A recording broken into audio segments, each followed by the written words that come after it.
Shallan opened her eyes and began to draw with vigor, intentionally losing herself. The other two pictures had been warm-ups. This was the day's masterpiece. Welcome to The Storming Journey, a sacred text reading of The Stormlight Archive by Brandon Sanderson. This podcast may contain spoilers for The Stormlight Archive through Wind and Truth. Hello, everyone. Welcome to episode 9, where we are discussing chapter 7 in the Way of Kings.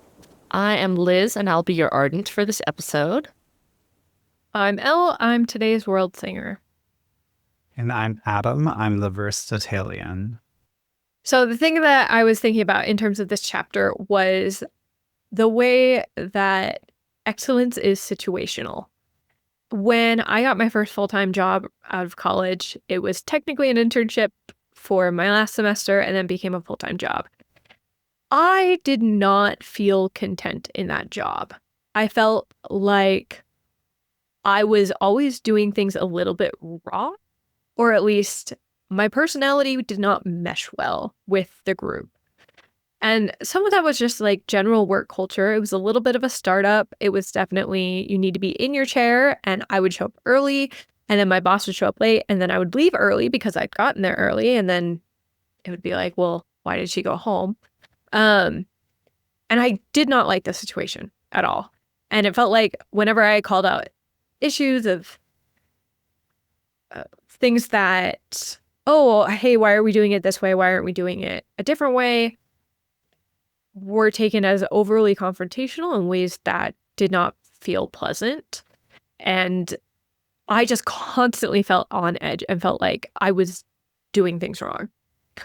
And I have had a few different part-time jobs in the last year that have provided a different perspective where these things that felt like liabilities have become assets.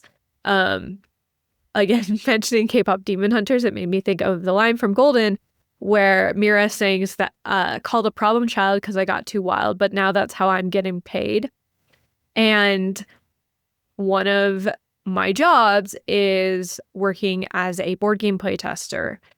And it is part of my job to say, hey, I think something is wrong here. Like, why are we doing it this way and not that way? And like, I am getting paid to have opinions about this.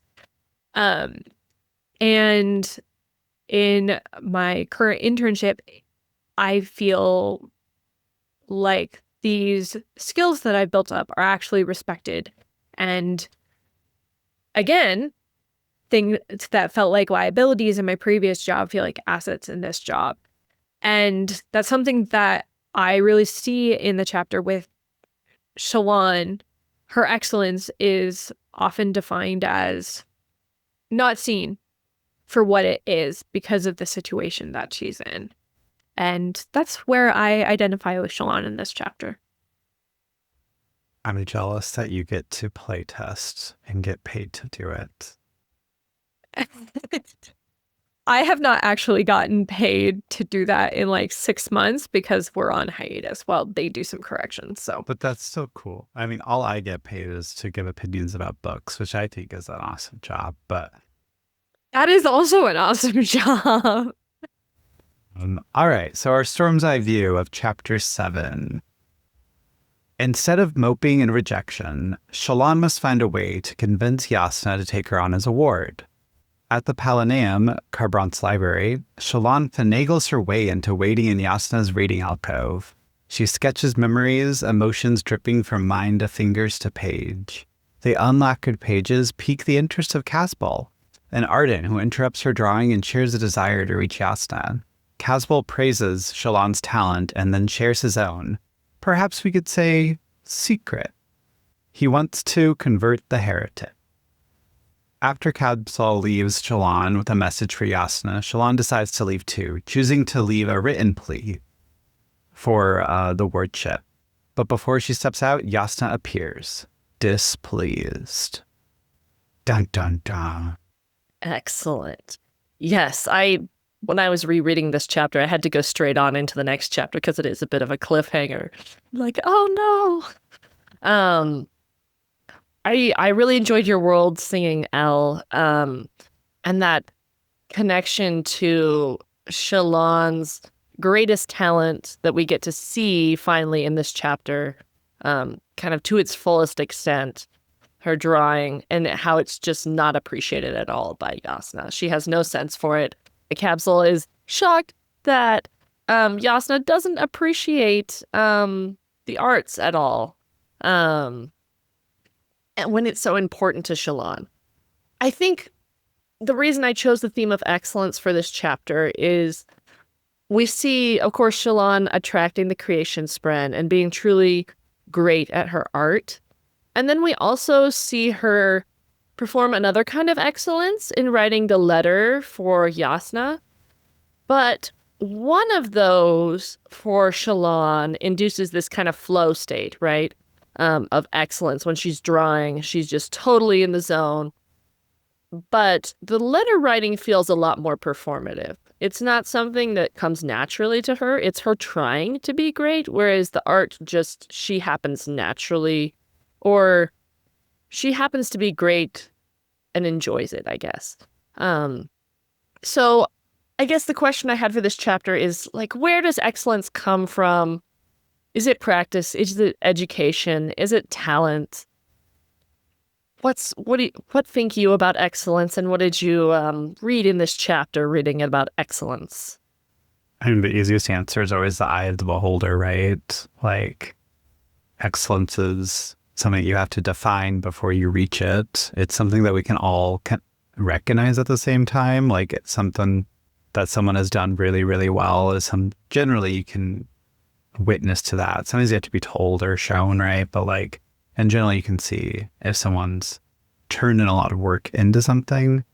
How that turns into something that is excellent, though, I think comes not only from seeing that work, but also seeing it in its context and seeing it in comparison to others. Yeah, I wonder, that last point of excellence is seen like in comparison with others makes me wonder if there's a way to view excellence independently, because we often talk about in like a self-help sort of way of like, don't compare yourself, like you can be excellent in and of yourself. And oftentimes if it's you can be excellent without comparing yourself to others, it's like excellence within your own personal comparison, like comparison to a past self or an ideal self. And I don't know if excellence can exist without comparison. And I don't know if that's a bad thing, but like, I think that is like a thing that maybe we should be willing to acknowledge, that like, if excellence is to be achieved, it is only achieved through comparison. I think you need a different word if it's like yourself challenging yourself to go do something that's difficult. I'm not sure if that's quite excellence when you arrive at that place. Because in order to be excellent, someone else has to be not excellent, right? There's always going to be, I feel like there's a sense of you have to kind of always compare. But I do kind of want to leave the door open, and Liz looks like she's opening the door a little bit more to it not being comparable. Because I think I never like to, draw the line firmly, even though sometimes it seems firm. We got to step out of our circumstance per last episode. I'm actually thinking back to, I recently reread the Screwtape Letters, and I'm thinking of, there's a specific passage in the Screwtape Letters, which is of course written from the perspective of the demon, so we have to reverse everything in this quote, but that the enemy, being God, wants the man to be able to do something really well and not be any more proud of the fact than he would if somebody else had done that thing well, or at seeing a waterfall or an elephant or any of these beautiful creations. So is there a way to separate excellence from pride and competitiveness? I think perhaps. And I think we see that, like, Shallan's letter writing is a very competitive thing, right? She's angling to clear a certain bar of excellence. in order to achieve something, to get something. Whereas her art, she's not. She's not seeking any kind of comparison. She's creating for the sheer joy of creation. And yes, Capsule comes and tells her that she did a great job, and that she's really talented, but that wasn't why she was doing it. She's purely enjoying the excellence of creation. So, like, excellence as experience, or like experience the verb, not noun. Yeah, the flow state, which I think Sanderson really captures in here. Like, she goes to her art because she needs to clear her mind, and she says it feels like entering a trance. And I don't know if you guys have ever had this. I tend to have a lot of writing resistance, but when you get into that state where you could just write forever, it's amazing. And it doesn't feel like you're trying to clear a bar. It just feels like things are flowing through you, and then what you produce is usually better than it is if you're struggling and thinking about being graded. I wonder if there's a difference of term here, though, where it's like that thing that you create can be determined to be excellence or not. But the thing you're doing when you're getting to there is you're excelling. And I wonder if that's like a difference to look at it, right? It's like when Shallan's in that fugue state almost, right? That trance state, that sense of she's in her work, she's excelling at what she does. But my brain pushes back against calling that excellent in some way, since excellent needs. I'm stuck in the excellence is a thing that is above others in some ways. You can still achieve things. You can still create something really beautiful, but you don't know if Shallan's excellent or not until you hold up her art in comparison to, I don't remember his name, but the Oilsworn guy, right? That's when you can see, is it excellent or not? Versus the one that she creates, maybe really good for her, but I still struggle in that sense of like excellent as something that connects. Whereas like she would be excelling or something while she's in that stance. And how I'm like reading and my approach to it. It's Dandos the Oilsworn. Sorry, I'm the copper mind over here. It's good. It's good. Happy to like complicate that though, like excited to complicate that in many ways. I think I'm going to keep thinking, like, is there a way for excellence to not be about comparison? And I don't think we're going to like settle on an answer, but I think I'm still like, excellence in and of itself is a metric of comparison. And we would need a different word to not talk about it in comparison with something else. And I don't, like I said, though, I don't know that it's necessarily a bad thing for excellence to be comparison. Because, like, Shallan is using Dandos, the Oilsworn, as an example of excellence to learn how to create these masterpieces herself.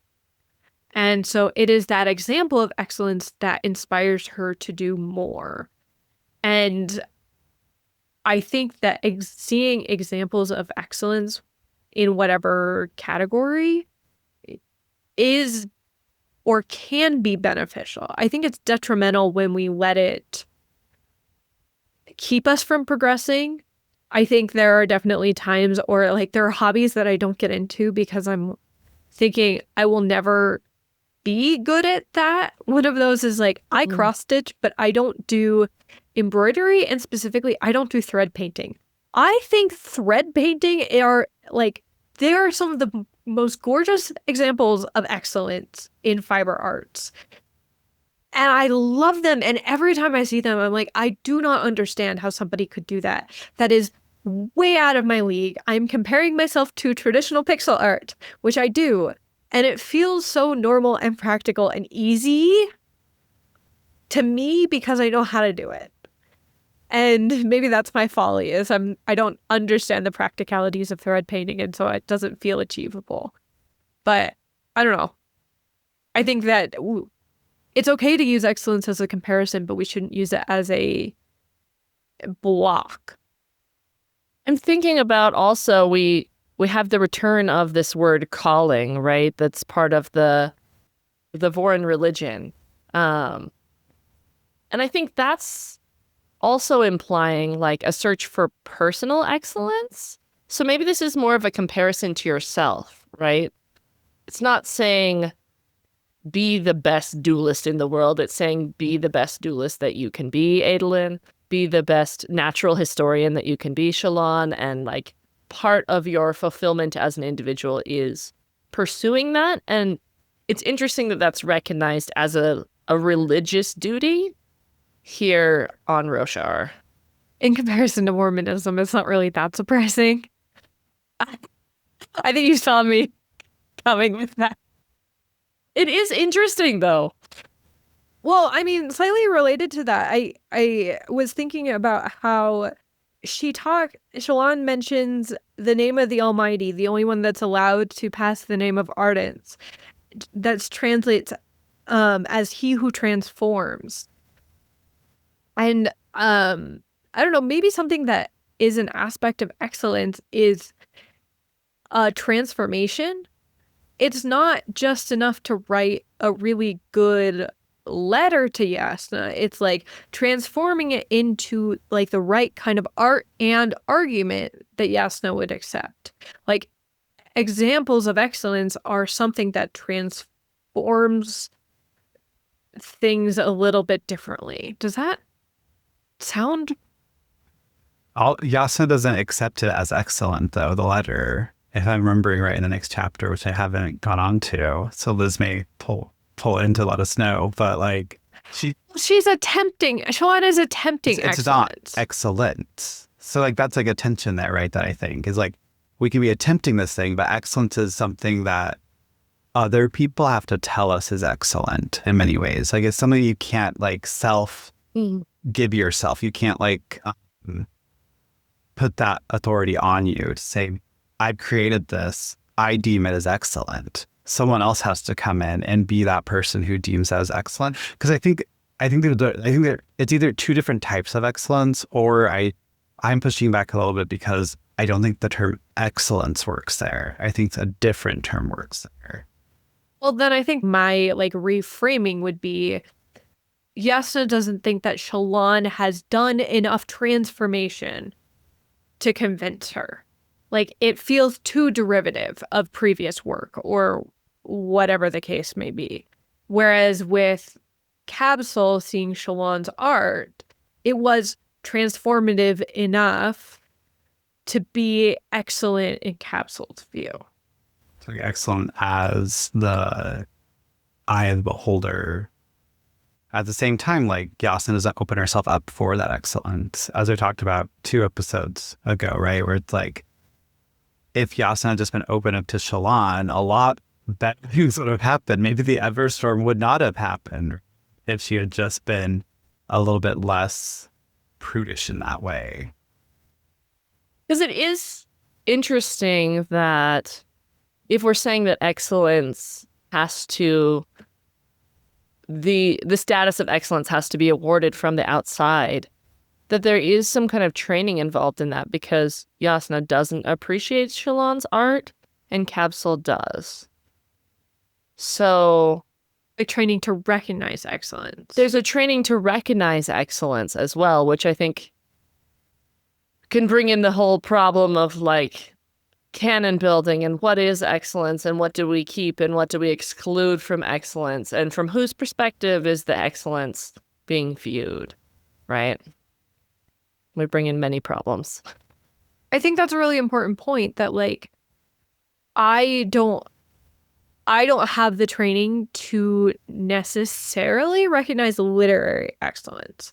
Like I can know if I personally enjoy a book, but I don't know how to know whether a book is good. Okay, actually a better example of this would be Taylor Swift's new album, which came out today as of the recording of this. And I don't understand how critics grade music. Like, I listened to the album and I'm like, okay, The Fate of Ophelia was a bop. I loved it. The rest of the album is going to grow on me gradually. I like certain elements of wordplay. I like certain harmonies. I could maybe compare it to her other albums if I was that kind of person, but I'm just personally not. But I do not understand the world of music criticism and how you give like an album that you may have only listened to like a handful of times at the time of publication of the article. Like, how do you do that? That is a skill. Learning how to be an art critic or a music critic is such a skill, and I do not have it.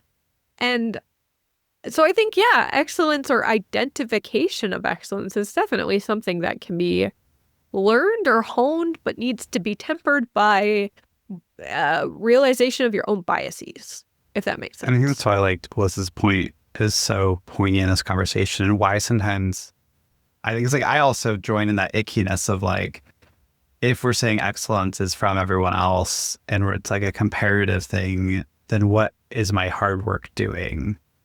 Right. And I think that goes into that idea of like, you know, what biases are you bringing with you? With Jasna is in this moment, Jasna's bringing so many biases.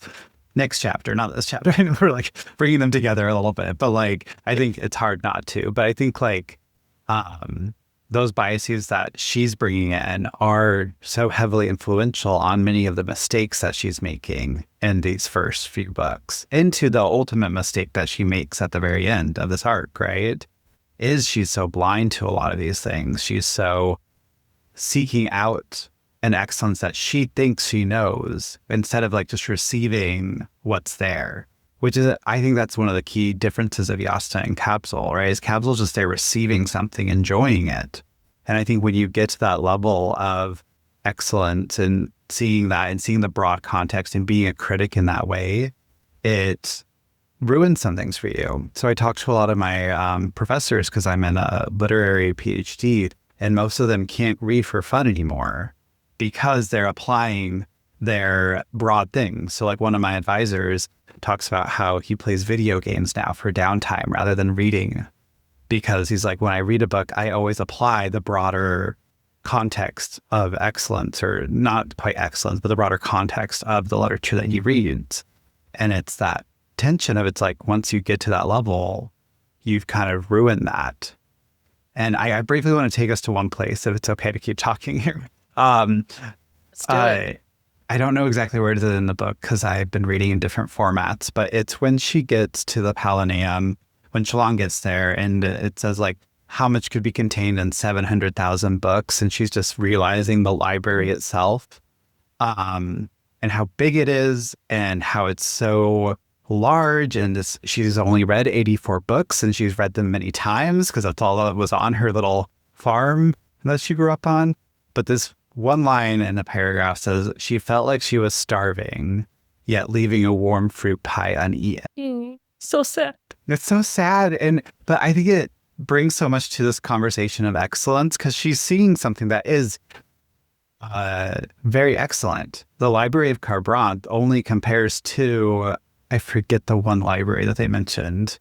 It's the Holy Enclave.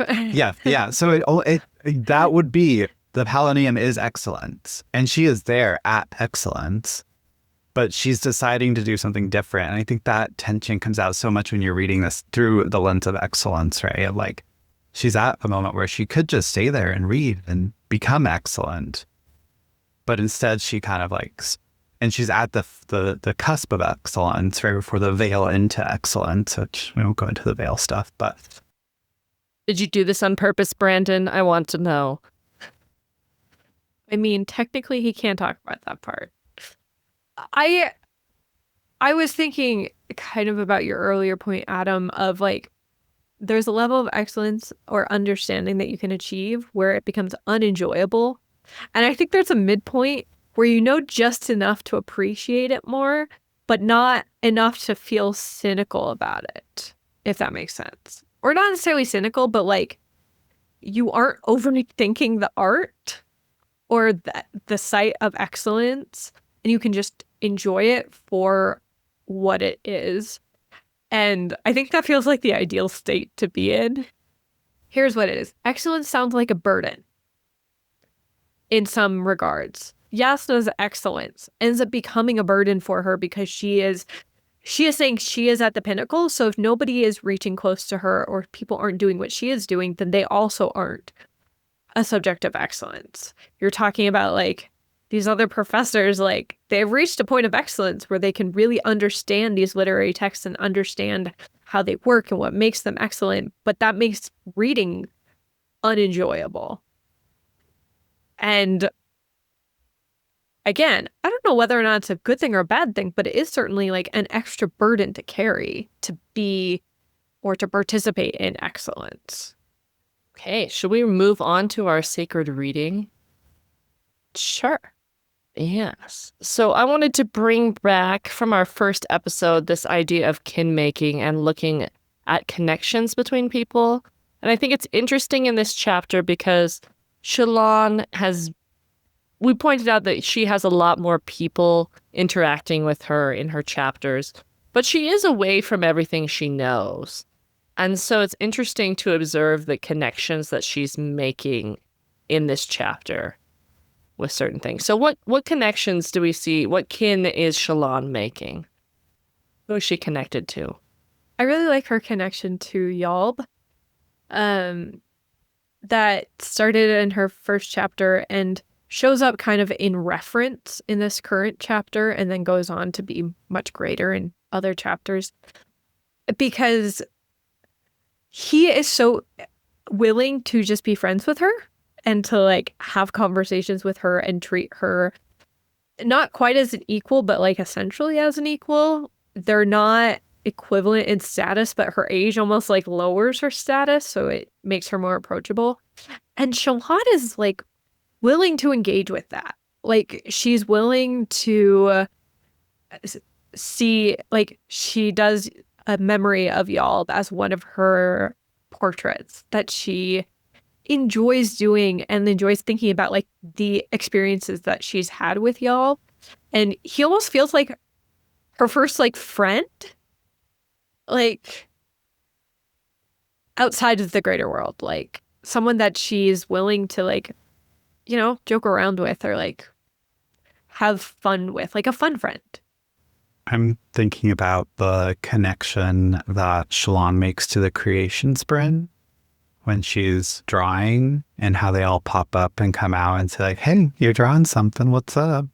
Especially because the creation sprint become her armor later on, right? And I mean, she draws a lot of creation sprint because she's very good at what she does. Excellent, even we could perhaps say, as the adjudicators of that excellence as the reader. But what stuck out to me so much in that moment is she talks at the creation sprint and then she mentions logic sprint, and logic sprint are the armor for else callers, which Yasna is. And I think that's an interesting tension there where she's creating this connection to the creation sprint, not the logic sprint, even though in the entire chapter she finally ends it up by using logic to try to convince Yasna. But the place that she feels comfortable and the place where she's creating the most kin is with the creation sprint. And I think that is interesting to think about and key to her as like the creator, as the one who transforms in many ways herself, right? Pulling in the ability to soul cast and pulling in that the light weaving, but I'm also thinking more of just like the broader moves and the Cosmere of like the Dawn shard that's on Roshar and things like that. Which I think it's the change one that's there, right? I'm remembering. Cover mind check or something. That's about right. Yeah. Is that right? And so like, it's interesting that this is the only moment where we get that one who changes reference out of all 5 books. Yeah, he who transforms, yeah. And it's interesting because it's the moment where the 2 people who can transform, who have the ability to transform. Was there one more?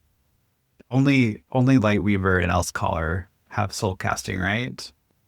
Yeah, because they're the ones that overlap.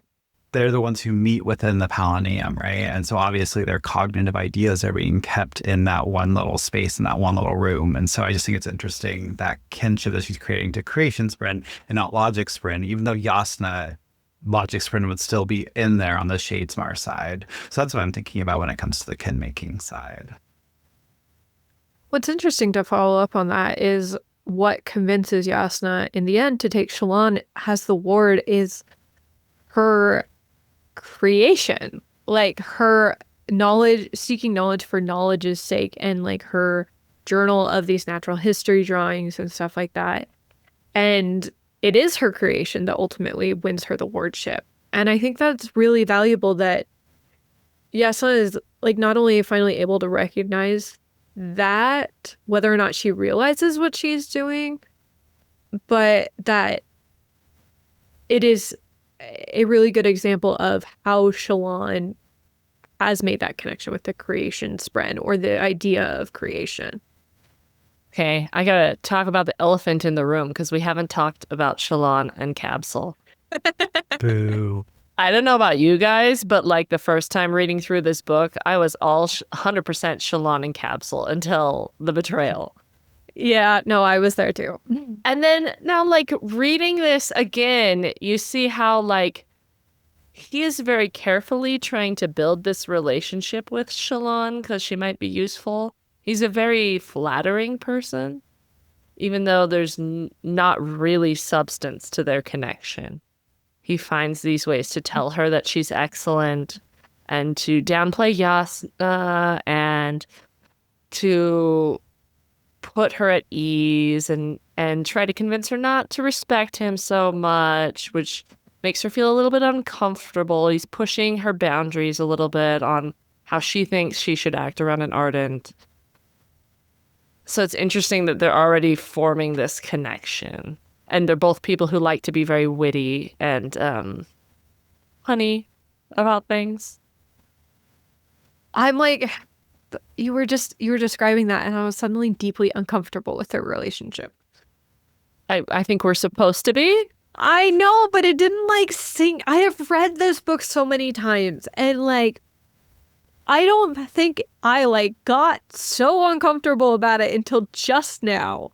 I was just like, oh, this was so intentional on his part. I do not like it. And it just makes me feel bad. Like rereads a little bit our conversation in the beginning, right? Where Capsule's calling her paintings excellent. Like, is he doing that in truth? Or is he doing that in order to gain favor with this woman where he's never seen her before in Yasna's room in order to get in with Yasna, right? Because Capsule's always has a goal. You think he's a part of, he's a part of Kelsier's crew. So like, or like Kelsier's bigger group, right? And so like, he has the end goal in mind. And that's all he's been trained to do is get to that end goal. He's a destination before journey guy. Well, I was just thinking about like Kinmaking being like in fraught circumstances. Like, I think Shallan is trying to create kinship with Capsule, or is at least willing to consider kinship with Capsule. But I don't think Capsule is like creating kinship with Shallan, because I feel like part of creating kinship is the intention, and his intention is not really about actually building a relationship with her. And whether or not he actually falls for her later or whatever is a little bit moot. But like, at least right here, this is not a kin creating relationship on his part. It's not kinship. It's just Coercive. Yeah, I don't like it.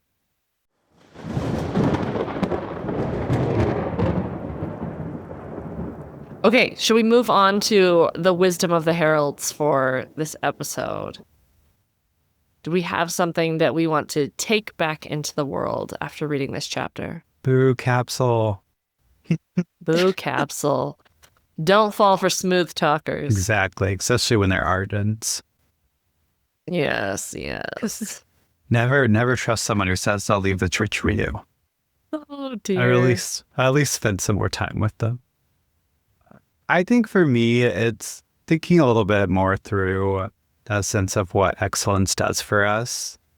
Like, is it good to have a world that is stretching toward excellence? I think specifically about this book that came out a few years ago about how like American universities were not striving for excellence anymore. And it's by this like former dean of the Yale Law School or something. And he's like, universities are no longer going towards excellence.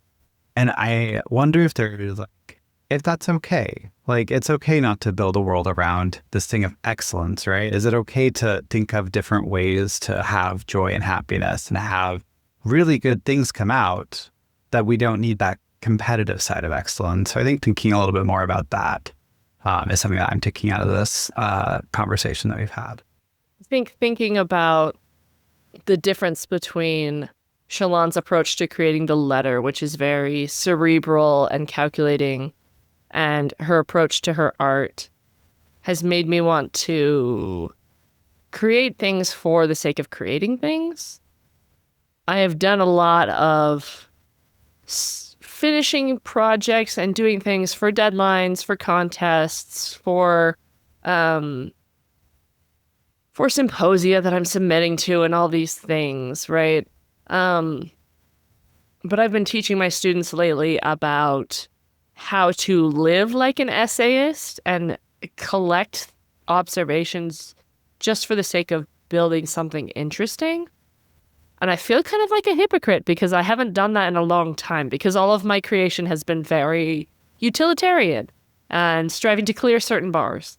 And so I would like to make something just for fun and to experience that state of creation that Shallan finds herself in.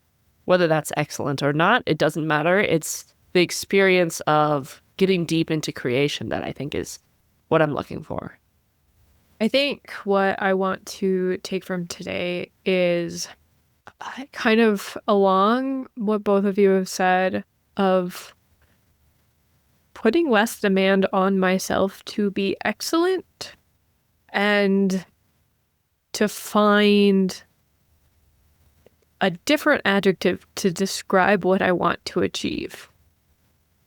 And I don't think I know what that is yet, but I want to take some time to think about that. A family motto with my husband and our son has been curiosity and kindness. And I mean, maybe I have decided what I want my goals to be now that I think about it.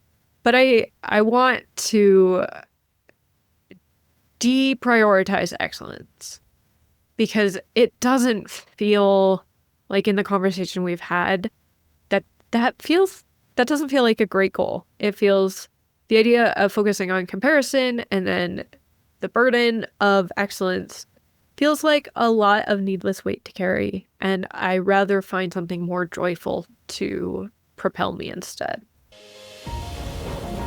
Thank you for joining us today on The Storming Journey. You can support our work on this podcast by subscribing to our Patreon, leaving a review, or sharing the podcast with a friend. We hope you'll join us next week, and in the meantime, remember, journey before destination.